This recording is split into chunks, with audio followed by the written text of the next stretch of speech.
Welcome to Shadowtales, where nightmares come to life. Tonight, we venture into the darkest corners of the wilderness, where the familiar comforts of civilization fade away, and the unknown lurks just beyond the firelight.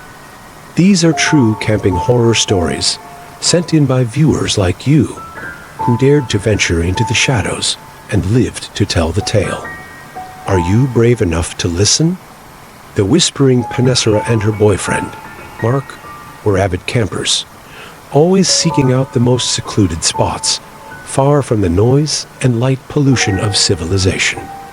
This particular weekend, they'd ventured deep into the Whispering Pines National Forest, a place notorious among locals for its towering trees that seemed to blot out the sun and an eerie quiet that pressed against the eardrums. They set up camp beside a small, stagnant lake, the air thick with the cloying smell of pine needles and damp earth. A sense of unease settled over Sarah as soon as the last rays of sunlight dipped below the horizon. As dusk deepened, a strange whispering sound began to drift through the trees. At first, they dismissed it as the wind rustling through the dense foliage, but the whispering grew louder, closer, almost as if it was circling their tent, closing in. A cold prickle of fear crawled up Sarah's spine. Mark, ever the pragmatist, tried to rationalize the sound, suggesting it was just the wind playing tricks, but even he couldn't completely shake the unsettling feeling that they were being watched, scrutinized by unseen eyes. Then, a branch snapped nearby, loud and sharp in the oppressive quiet. They froze, hearts pounding against their ribs, straining to hear over the increasingly insistent whispering, which now seemed to carry a malevolent intent. A shadowy figure, tall and gaunt, emerged from the trees, its form distorted and indistinct in the fading light. It stood motionless for a heart-stopping moment, a dark silhouette against the deepening twilight, then slowly, deliberately, began to approach their tent. Sarah's breath hitched in her throat. She grabbed Mark's hand, her grip tightening with a primal terror.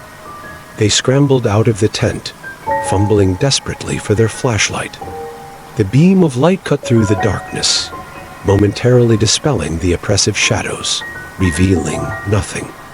The figure had vanished. The whispering, however, remained, a chilling chorus echoing through the trees, seemingly mocking their fear. They didn't hesitate.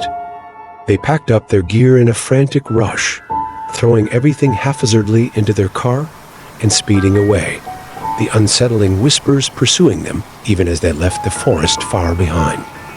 They never returned to Whispering Pines, and to this day, Sarah swears she can still hear the whispers in her dreams, a chilling reminder of the unseen terror that lurked within those woods. The unseen watcher Emily and her group of friends, giddy with the excitement of graduation and the promise of the future, decided to celebrate their newfound freedom with a camping trip in the remote mountains. Their campsite, nestled beside a rushing river that gurgled and splashed over smooth stones, seemed idyllic during the day, bathed in the warm glow of the sun. But as darkness enveloped the mountains, a palpable sense of dread began to creep over them, a chilling premonition of something unseen. One by one, Emily's friends started experiencing unsettling occurrences. Strange, fleeting shadows flickered at the edge of their vision, disappearing as quickly as they appeared. Footsteps echoed in the darkness, crunching on dry leaves and twigs, even when everyone was accounted for, huddled around the dying embers of their campfire. The most disturbing incident, however, happened to Emily herself.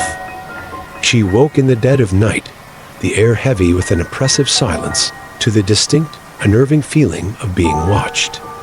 A primal fear gripped her, paralyzing her for a moment.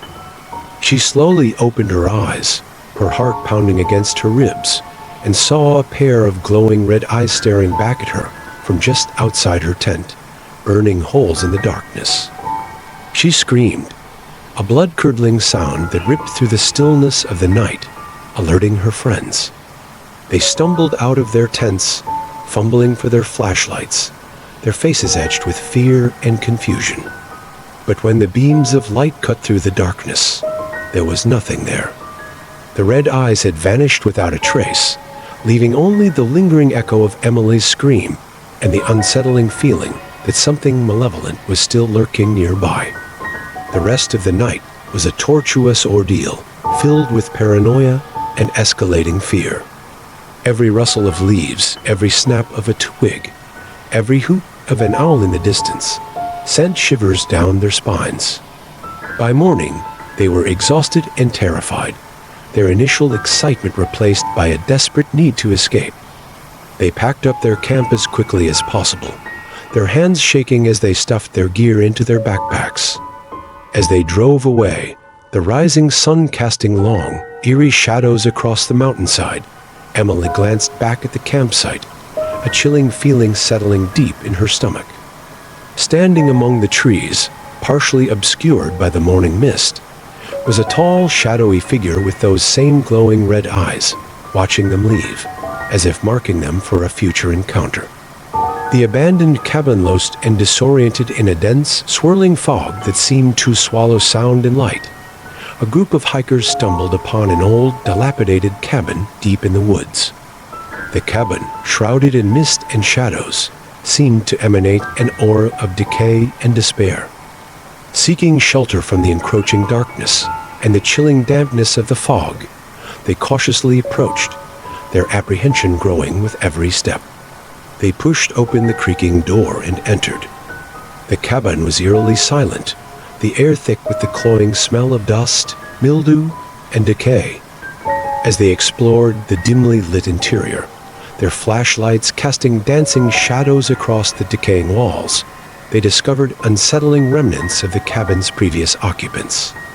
Disturbing children's drawings depicting grotesque, monstrous figures were pinned to the walls with rusty nails.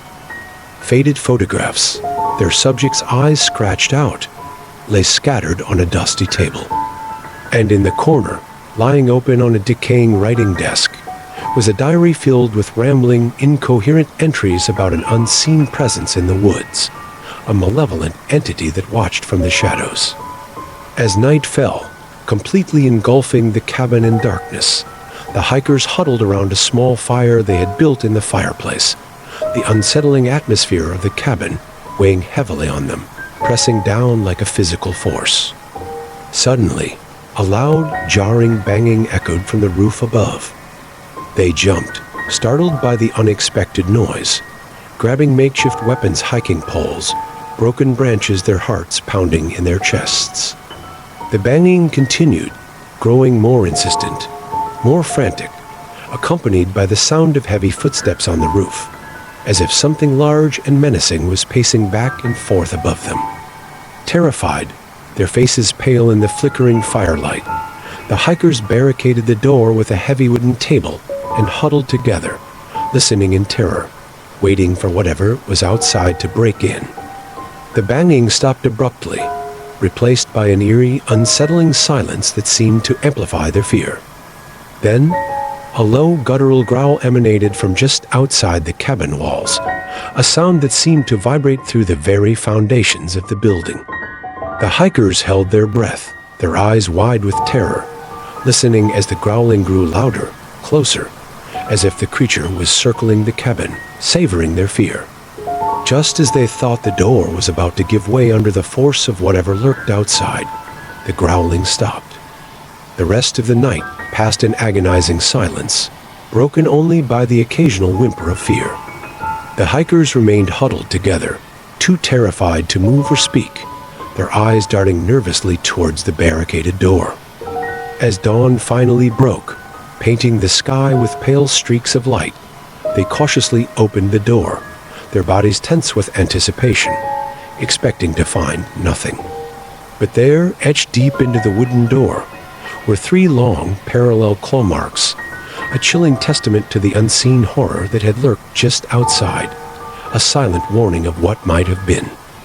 So there you have it, 3 chilling tales from the wilderness.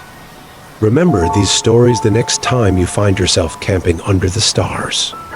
The darkness can hold more than just shadows, and sometimes The most terrifying things are the ones you can't see.